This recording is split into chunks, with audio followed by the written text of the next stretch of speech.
counseling lebih tepatnya, namanya catatan psikologi.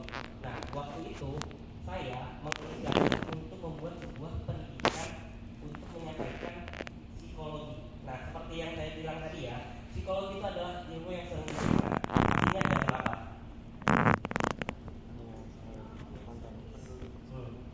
Ya, betul. Misal, zodiak deh. Ada yang percaya zodiak? Percaya. Percaya. Tapi nyatanya zodiak itu nggak pernah dibahas dan nggak ada kaitannya sama kepribadian, maupun bulan lahir juga nggak ada kaitannya. Kecuali kalau misalkan kita lahir di tahun-tahun tertentu kayak Gen milenial, itu ada kaitannya. Nah, disitulah ilmu psikologi itu sering difitnah. Nah, makanya saya mendirikan dan berinisiasi untuk menjadi seorang content creator. Agar apa? Agar saya bisa meluruskan ilmu psikologi yang sebenarnya seperti apa. Kenapa? Karena dampaknya satu, self diagnose. Kenapa orang banyak overthinking sama kehidupannya? Menurut kalian kenapa? Ya, karena self diagnose. Tapi bermulanya dari mana? Dari sosial media. Kan baca carousel. Ciri-ciri orang depresi, satu, suka melamun. Melamun itu wajar. Wajar kan? Wajar? Nah, melamun itu wajar. Tapi gara-gara ada statement kayak gitu, akhirnya orang self diagnose. Padahal benar, orang lagi depresi memang melamun, tapi ada beberapa indikator melamun seperti apa sih? Nah, itu yang mau saya luruskan. Makanya saya ingin menjadi seorang content creator. Dan tentu dulu ketika saya bikin konten itu copywritingnya ribet banget. Jadi saya tuh bingung mau nulis apa, kayak semua di sini tuh mau saya masukin gitu. Tapi gara-gara di Bootcamp saya bisa lebih memilih copywriting yang lebih to the point gitu. Yang kedua adalah sulit ngaji isu. Ya, saya pembaca jurnal dan kadang bahasa yang saya pakai juga bahasa jurnal. Padahal Gen Z sukanya bahasa-bahasa yang juga jaksel gitu kan, pakai baru atau teman-teman tahu akun 1%. Nah, itu kan bahasanya sangat mudah dipahami dan itulah yang dibutuhkan. Dan gak semua akun-akun psikologi itu yang punya bahasa seperti itu. Makanya saya menggunakan bahasa yang lebih mudah dipahami. Dan gara-gara itu yang saya lebih kenal tentang Google Trend, terus brainstorming sama ChatGPT dan lain-lainnya. Lalu dulu engagementnya rendah, sekarang engagementnya meningkat. Dengan terakhir itu saya mengkaji tentang kasus anak RK yang bawa-bawa orang tuanya. Nah, itu saya ulik secara psikologi dibalik kekerasan. Kenapa sih orang tuanya bisa kayak gitu? Dan itu alhamdulillah dapat engagement 40.000. Nah, ini adalah transformasi karir saya dan saya menggunakan konsep Ikigai, di mana sebenarnya kalau content creator itu bukan cita-cita utama saya. Cita-cita utama saya ya seperti halnya saya masuk psikologi, yaitu adalah psikolog klinis. Nah, psikolog klinis adalah psikolog yang fokusnya ke penanganan kesehatan mental seperti orang yang depresi, orang dalam gangguan jiwa seperti gejala. Kalau gejala itu namanya skizofrenia gitu. Dan saya itu fokusnya adalah penanganan untuk remaja dan dewasa. Tapi fokus saya adalah penanganan kepribadian. Tahu orang narsis? Orang narsis ganggu apa enggak? Kadang ganggu, kadang enggak. Menurut kalian orang narsis sadar ya kalau dia narsis? Nah, itulah orang-orang yang pengen saya tangani. Orang-orang yang antisosial, orang-orang yang suka menghindar dari kehidupannya, orang-orang yang suka overthinking. Itu adalah gangguan kepribadian. Dimana gangguan kepribadian itu adalah gangguan yang paling jarang orang sadari orang itu punya. Bahkan setiap orang di sini punya gangguan kepribadian itu, tapi bedanya adalah ada yang gak tinggi intensitasnya, ada yang rendah. Jadi jangan terdiagnos dulu. Semua orang pasti punya kecenderungannya.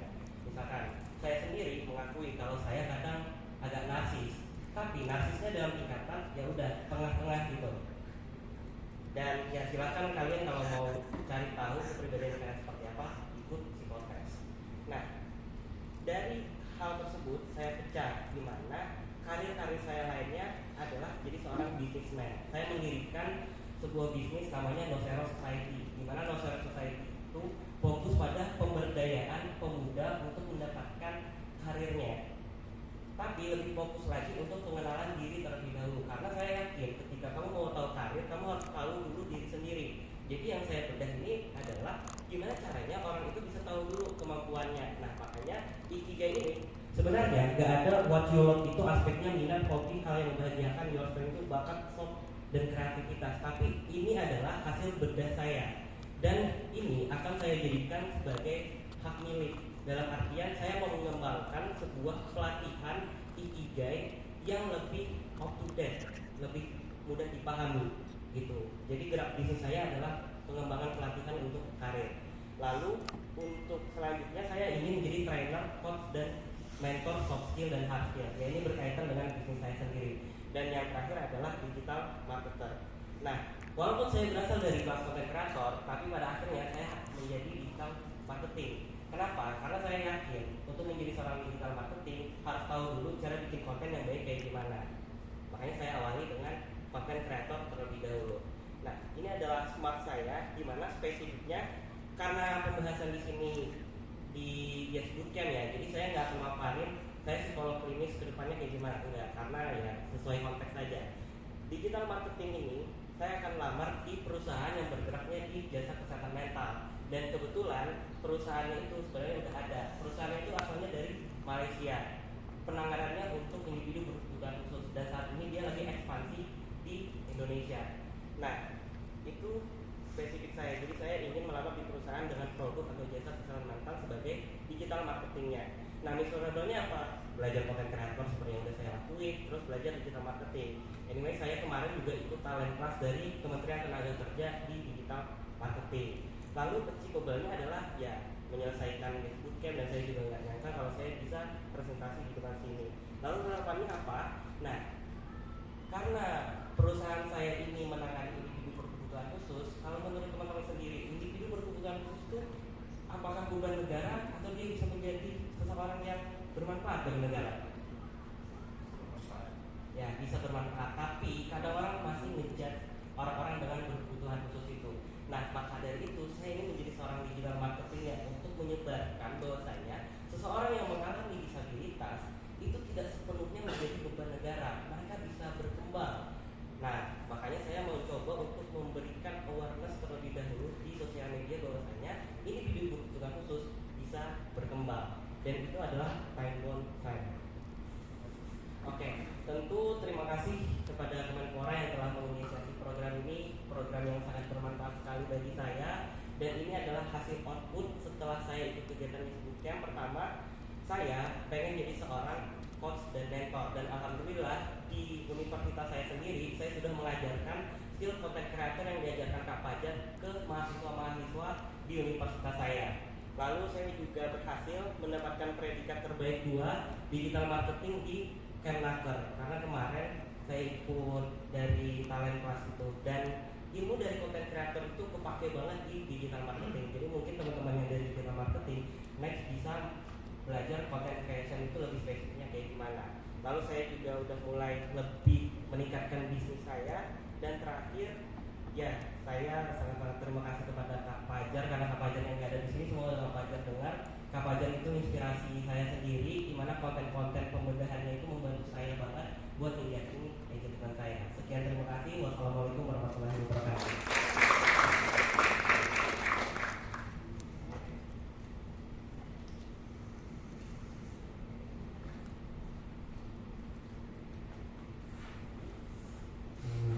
Halo, assalamualaikum warahmatullahi wabarakatuh. Perkenalkan, nama saya Samuel Firmansyah. Mungkin saya dari Bandung, Jawa Barat. Nah, latar belakang pendidikan saya ini itu seorang mahasiswa di Universitas Wanita Internasional di Bandung, Jawa Barat. Jurusan Prodi Ilmu Komunikasi. Nah, untuk foto saya yang pertama yaitu kita tuh tak perlu tergesa-gesa gitu untuk memulai sesuatu, karena mimpi itu titipan dari Yang Maha Kuasa. Jadi karena memang titipan itu kadang kita tuh perlu ditulis dengan santai, tenang gitu. Jadi agar yang dibaca gitu. Nah, yang kedua, kemudian transformasi skill saya di Yes Bootcamp. Nah, untuk yang pertama yaitu dewasa berpikir.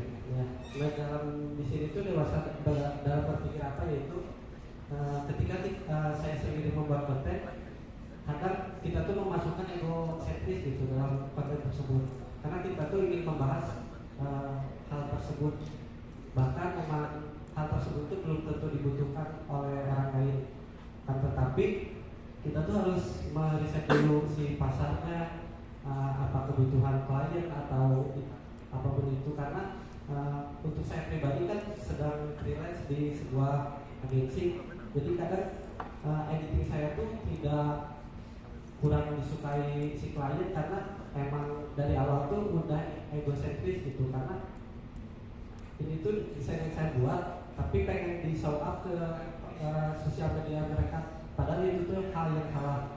Padahal dari itu kita tuh harus emang membuat konten sesuai dengan kebutuhan si klien dan kebutuhan si sosmed itu sendiri. Kita tuh nggak bisa bahwa si konten tuh harus emang agensi, gak semua agensi suka si desain itu, padahal tidak semua desain itu disukai orang-orang. Nah, yang kedua yaitu membangun konsistensi, karena emang konsistensi itu susah dicapai. Maka dari itu di desain juga ada konsistensi. Maka dari itu saya ingin menerapkan ke diri saya untuk per saat ini atau per 2025 untuk memulai konsistensi itu. Nah, dan yang terakhir mencoba segala opportunity, karena kita di sini itu adalah suatu kebanggaan tersendiri, karena emang opportunity kita emang bisa sampai di sini itu udah hal yang sangat enak. Luar biasa. Kita di sini tuh sangat apa namanya?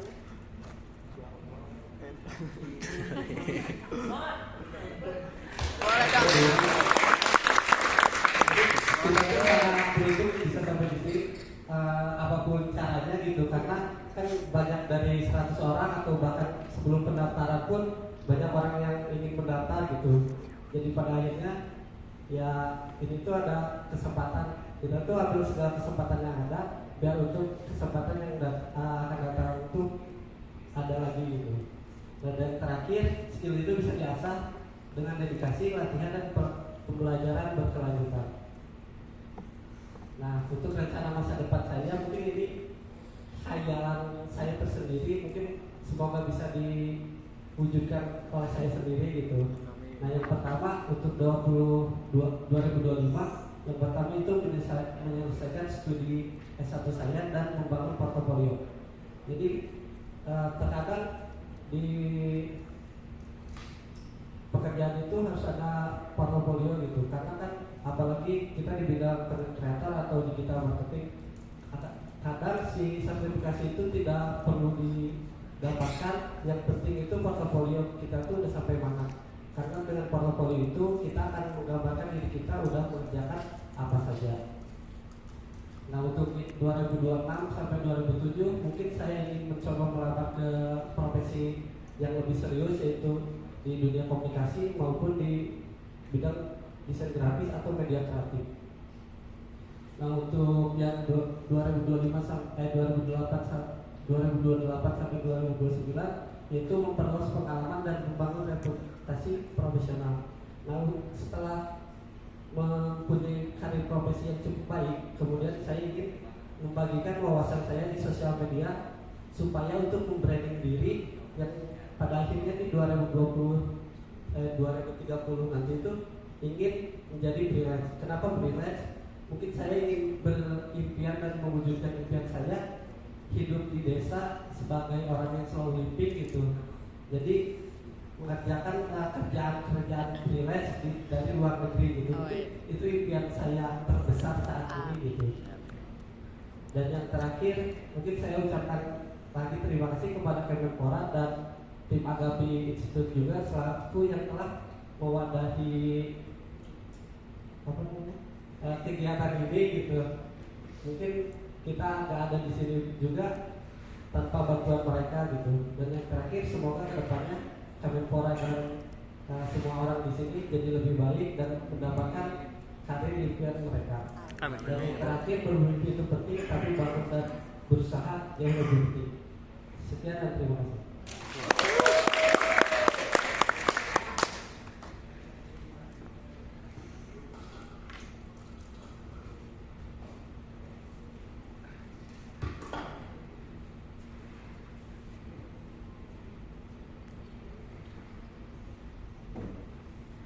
Cek 1 2 3 3 2 1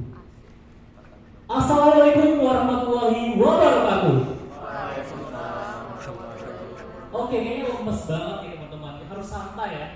Kita nggak apa ya, saya harus santai karena kalau misalnya kita presentasi tegang banget tuh kayaknya agak kurang afdol gitu ya. Sekali lagi ya, Assalamualaikum warahmatullahi wabarakatuh. Waalaikumsalam warahmatullahi wabarakatuh. Oke, terima kasih ya teman-teman udah menjawab salamnya. Semoga teman-teman dapat ganjaran pahala yang berlimpah ya, amin.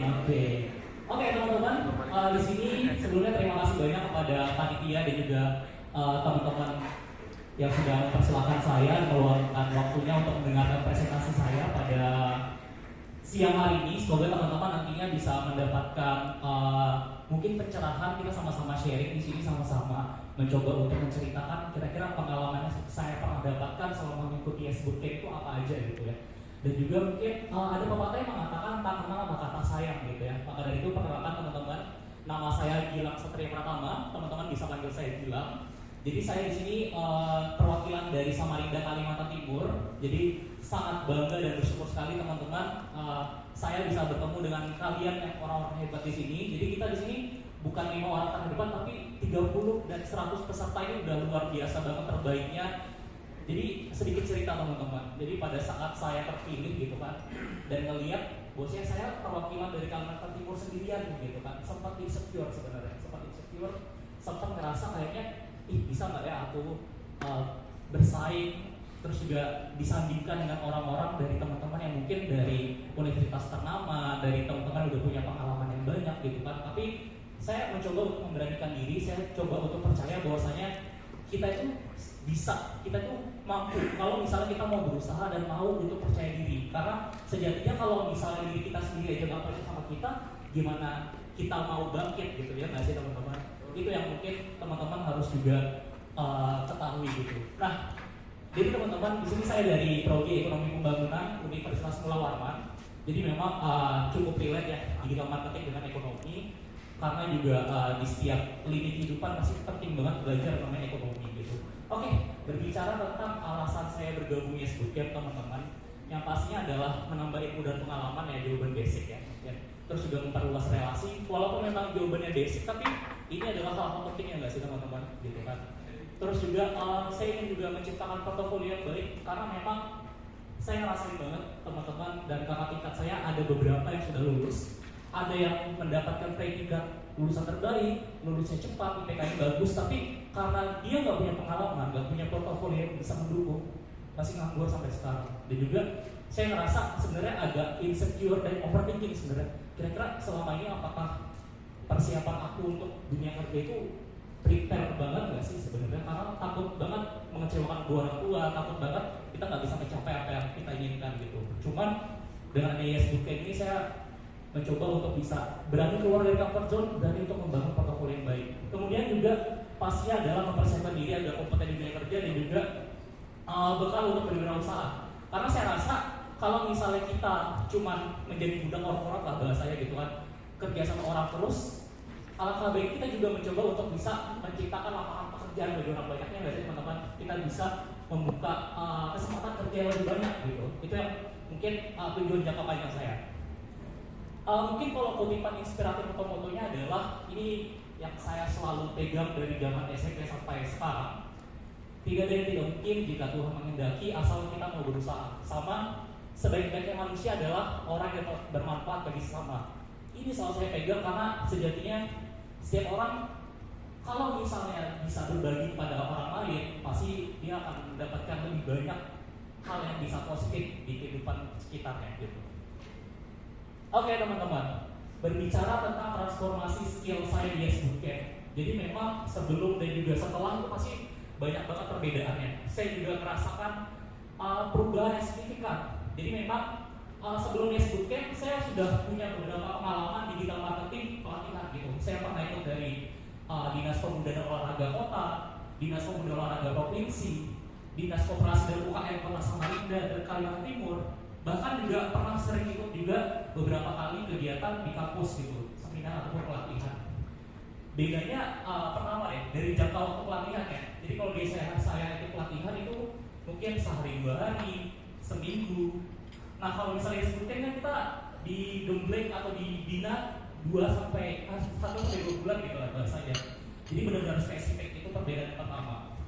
Terus yang kedua, materinya itu lebih kompleks dan lebih mendalam. Jadi memang walaupun saya udah belajar digital marketing sebelumnya, tapi setelah saya ikut YES Bootcamp, banyak banget hal-hal baru yang saya dapatkan dan lebih bersifat analisis dan studi case. Ini sih penting banget teman-teman, karena pas saya ikut kegiatan yang sebelumnya memang ada exercise-nya, ada pelatihannya, cuman nggak semendalam dan juga nggak secara spesifik di YES Bootcamp gitu. Apa aja sih yang bisa saya dapatkan selama ikut YES Bootcamp?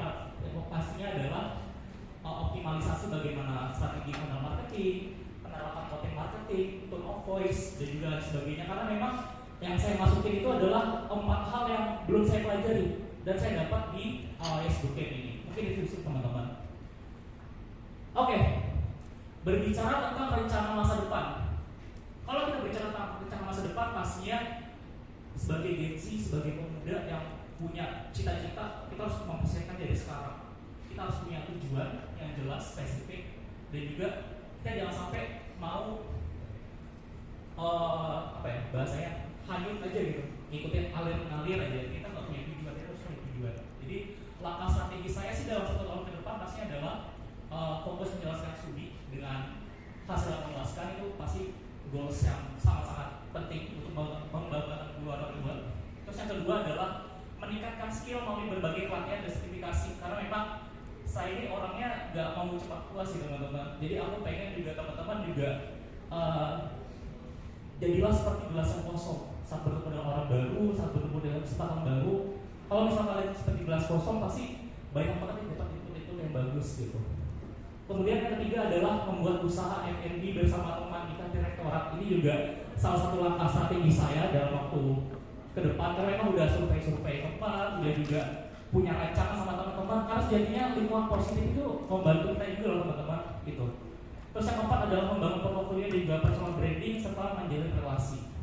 Oke, berbicara tentang impian jangka panjang, mungkin teman-teman udah dengar juga saya seorang freelance content writer gitu di salah satu media lokal dan juga sempat menerbitkan di media nasional. Saya mau cerita bahwasanya saya kan lulusan ekonomi gitu, mungkin teman-teman kaget kok saya tiba-tiba kerjanya atau passionnya ada di bidang media gitu kan. Memang awalnya itu keinginan orang tua untuk bisa kuliah di ekonomi gitu kan, tapi awal tahun ini saya menemukan passion saya ternyata ada di menulis, ada di yang berhubungan dengan media gitu kan. Jadi mungkin yang aku bisa sampaikan ke teman-teman adalah tidak ada kata terlambat untuk bisa menemukan passion kalian. Tidak ada kata terlambat untuk bisa mengejar apa sih yang harus bisa menjadi goals kalian ke depannya gitu. Karena memang sejatinya hidup ini adalah hidup kita sendiri gitu. Jangan sampai kita terlalu diatur, tapi kita nggak punya prinsip hidup yang jelas gitu. Aku nggak pengen teman-teman juga seperti itu. Jadi kedepannya pengen banget sih bekerja sebagai profesional content writer, tapi tetap juga pengen mencoba peluang kerja mungkin sebagai copywriter atau SEO spesialis, karena memang di digital marketing juga banyak belajar tentang hal itu ya teman-teman. Terus juga menjadi trainer digital marketing di lembaga pelatihan, karena memang saya ini orangnya suka membagi ilmu saya gitu kan. Karena prinsip hidup saya juga suka berbagi dengan sesama gitu kan. Jadi memang saya pengen banget sekiranya punya wadah untuk bisa men-share lah ilmu saya gitu. Kemudian juga melanjutkan studi di bidang manajemen bisnis kalau memang ada kesempatan, juga ada kemampuan ke depannya. Dan terakhir itu adalah membuat kafe sih. Jadi pengen banget bikin coffee shop, pengen banget kalau misalnya udah financial freedom gitu kan, pengen banget benar-benar punya usaha di bidang F&B gitu.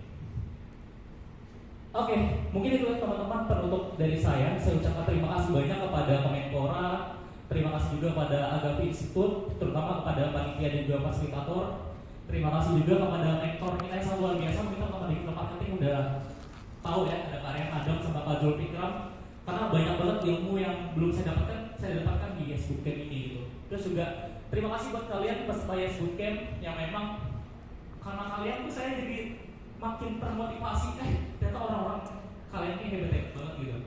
Jadi kita harus bisa merasa bahwasanya kita tuh nggak ada apa-apanya, karena masih dari langit itu masih ada langit gitu. Jangan sampai merasa sombong dulu, cepat puas gitu. Dan juga ini quotes untuk hari ini dari saya: pilih tidur lanjutkan mimpi atau bangun untuk mengejar mimpi gitu. Karena saatnya kita beraksi. Tapi Oke, tepuk tangan boleh. Oke, ini ada panggung spesial terakhir buat kalian teman-teman. Ini hampir menit banget tadi saya bikin. Jalan-jalan ke kota Kediri. Jangan lupa membeli basi cuci. Artinya. Oke, cukup sekian, pamit undur diri. Terima kasih dan sampai jumpa kembali. Wassalamualaikum warahmatullahi wabarakatuh.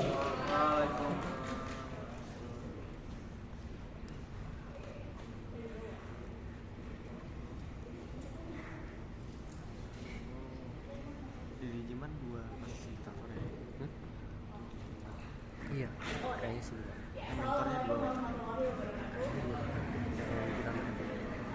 Dari 2 ya, dari 2 selesai.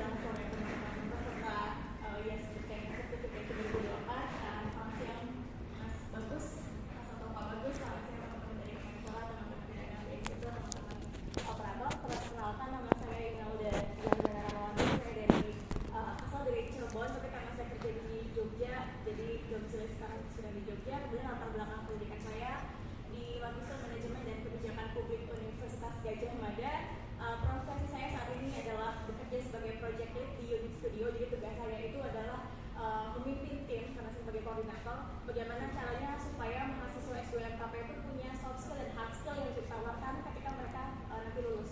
Jadi supply demand-nya itu ketemu gitu. Jadi ketika udah kan gini, orang itu kalau udah susah S2 jangan sampai susah cari kerja lagi. Kasian. Jadi pada saat mereka S2 kita akan bekali mereka dengan soft skill dan hard skill yang relevan. Jadi mereka ketika lulus sudah siap jadi angkatan kerja yang produktif dan tidak dapat dari nol, tapi dari angka 100, 80, 70 atau whatever. Oke, kemudian saya juga punya kesibukan sebagai saat ini masih bekerja sama dengan Kemenpan RB sebagai tim konsultan aksesi Indonesia POICD. Jadi teman-teman Indonesia itu ke depan.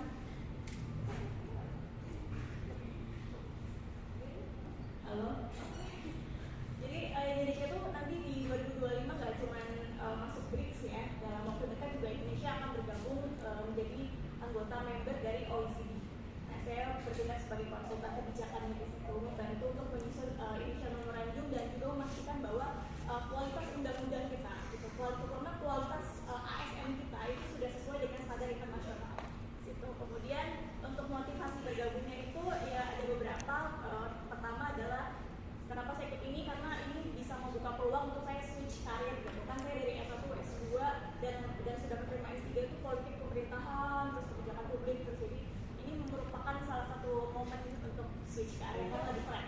Terus kemudian ini juga upaya strategis untuk beradaptasi dengan digitalisasi, dan yang ketiga investasi dari long life learning. Oh, dari suaranya juga kelihatan. Nah, kemudian prinsip inspiratif atau moto hidup saya ini bukan moto saya ya, ini kalau teman-teman lihat series Tudor atau King Henry VIII, kalau kalian belajar tentang sejarah Inggris gitu, ada King Henry VIII, dia pernah bilang di filmnya itu for without knowledge, life is not worth having. Dan sepertinya quote ini merepresentasikan kenapa kita ada di sini sekarang. Karena tanpa pengetahuan hidup tuh rasanya seperti tidak layak untuk dimiliki. Buktinya teman-teman datang di sini untuk belajar sama-sama. Terlepas dari background kalian tuh anak komunikasi, ekonomi, psikologi, kesmas, ekonomi. Tapi kita semua datang di sini bareng-bareng untuk belajar hal yang baru. Kita mencoba untuk relevan dengan keadaan, dan saya rasa quote ini merepresentasikan kita semua. Kita tidak mau menjadi outlier, tapi kita berusaha untuk stay gitu kan dengan perkembangan saat ini, yaitu belajar tentang digital marketing dan juga content creator. Ya. Nah, transformasi skill saya disebutkan ini saya implementasikan betul pada saat saya bekerja sebagai project lead. Pertama di gambar ini, jadi ini iklan, kita sempat belajar iklan ya teman-teman digital marketing. Nah, ini saya implementasikan jadi S2MKP, berita baiknya gak hanya nanti buka di Jogja tapi juga akan buka di Jakarta. Nah, dari iklan ini kita sudah dapat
Instagram kalau nggak salah, kayak pakai apa fix up gitu lah, lewat.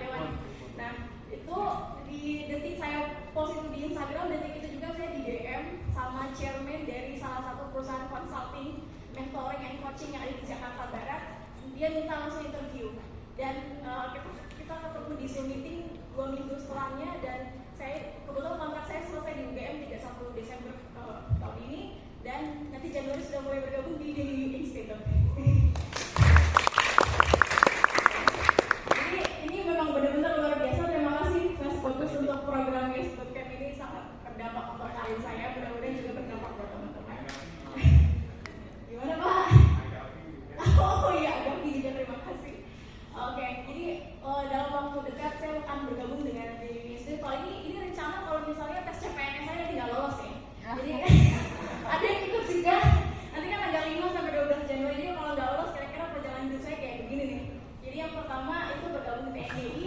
Nah kenapa chairman itu bisa saya bergabung? Karena TNDI ini dia jadi secara kelembagaan tuh nggak stable gitu loh. Jadi awalnya tuh fokusnya ke kepemudaan, sampai sekarang fokusnya tuh tentang membangun kultur organisasi. Itu sebuah perubahan besar, dan dia masih kalau kalian cek websitenya itu masih belum proper juga. Terus kalau misal kalian lihat siapa-siapa aja sih orang di dalamnya juga masih sedikit. Jadi chairman-nya minta saya untuk melakukan restrukturisasi dan juga reorientasi kelembagaan di New Institute. Dan karena saya orang politik pemerintahan, saya juga pasti punya kepentingan dong ketika ingin bergabung di situ. Jadi saya ingin mengajukan proposal bagaimana kalau misalnya kita bikin divisi khusus atau baru yang menyasar ranah kebijakan publik. Kenapa? Karena kebijakan publik ini tidak akan pernah mati. Kita masih sebagai anak muda dan ada sosial media, kita bebas, kita punya hak untuk mengomentari kebijakan publik. Dan saya rasa ini adalah hal yang sangat strategis untuk dicoba oleh DUU. Kalau misalnya disetujui, DUU itu chairman-nya pada saat saya interview pertama sudah menjamin kalau performance kamu baik, dalam beberapa tahun berhasil melakukan restrukturisasi dan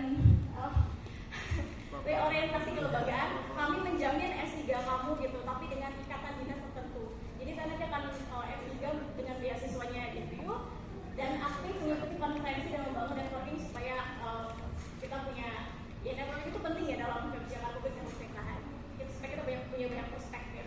Dan yang ketiga, akan ada transformasi yang akan saya coba usulkan di TNDI. Itu melalui model kerja policy entrepreneur. Jadi ada 3 sumbu teman-teman.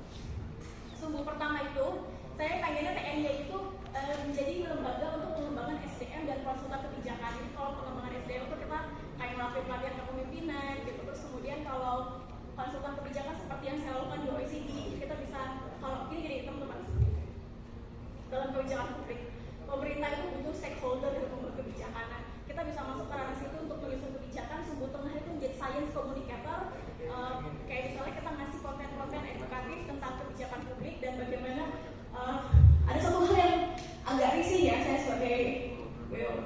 sebagai anak lulusan kebijakan publik, teman-teman dan publik itu harus tahu bahwa yang namanya kebijakan publik itu ada dampak yang langsung dirasakan, ada kebijakan publik yang dibuat untuk dampak jangka panjang. Nah sayang sekali informasi ini tuh sering salah kaprah. Jadi kalau misalnya ada kebijakan apa kayak PPN 12% langsung pada ini gimana gitu, tanpa mereka tuh mengkaji dulu sebenarnya bagaimana dari hulu ke hilir gitu. Jadi saya pengen masyarakat tahu informasi apa literasi kebijakan publik itu supaya nggak mudah untuk digoreng atau diprovokasi oleh oknum-oknum tertentu. Terus kemudian yang terakhir sumbu bawahnya adalah bekerja di ranah grassroots, yaitu mengadvokasi isu publik dengan pendekatan publikness atau pendekatan inklusivitas. Jadi kira-kira begitu rencananya. Untuk penutupnya saya mengucapkan terima kasih kepada Kemenpora dan juga Agavi Institute yang telah memberikan kesempatan kepada saya dan mempercayai saya untuk bisa menjadi peserta di sini. Saya rasa Pak Mas Bagus kan dari Kemenpora, Kemenpora bagian dari pemerintah. Saya rasa ini acara merupakan salah satu bentuk nyata bahwa negara hadir untuk bagaimana caranya membantu anak muda supaya bisa tetap stay relevan di dunia kerja. Bagaimana caranya menyiapkan generasi emas 2045. Bagaimana caranya mensukseskan visi misi Pak Prabowo. Sebut ya. Oke, terakhir quotes dari saya. Oh ya, ini ada foto juga. Terima kasih juga Kemenpora. Jadi sebenarnya ini foto saya sama Pak Niam. Jadi ini merupakan kedua kalinya saya dikasih kesempatan sama Kemenpora. Kesempatan pertama itu waktu menjadi delegasi Indonesia di acara ASEAN Youth Interfaith Camp 2022. Nah ini kedua kalinya saya dipercaya tadi, tapi di acara yang berbeda di Yes Bootcamp. Nah quotes-nya, kerjakan bagianmu dan biarkan Tuhan mengerjakan bagiannya. Kita sering banget. Iya, ingat ya teman-teman, selama malam kita dapat kata-kata yang sangat luar biasa. Kayak ada hal-hal yang bisa kita kontrol, ada hal-hal yang nggak bisa kita kontrol, dan yang sering bikin kita overthinking adalah kita tuh mencoba untuk mengintervensi haknya Tuhan gitu loh. Jadi tugasnya kita tuh hanya berusaha gagal bangkit, berusaha gagal bangkit. Kalau kita mencoba untuk mengintervensi hasilnya, ya kita nggak bisa, kita bukan cenayang. Jadi kita jangan ganggu bagiannya Tuhan. Kita harus fokus sama apa yang bisa kita kontrol aja supaya kita nggak overthinking ya, buat mental health. Ya begitu. Jadi kira-kira begitu presentasi saya. Terima kasih. Mohon maaf suaranya agak, padahal saya berusaha untuk gemeter tapi kok suara gitu. Terima kasih teman-teman sudah mendengarkan. Assalamualaikum warahmatullahi wabarakatuh.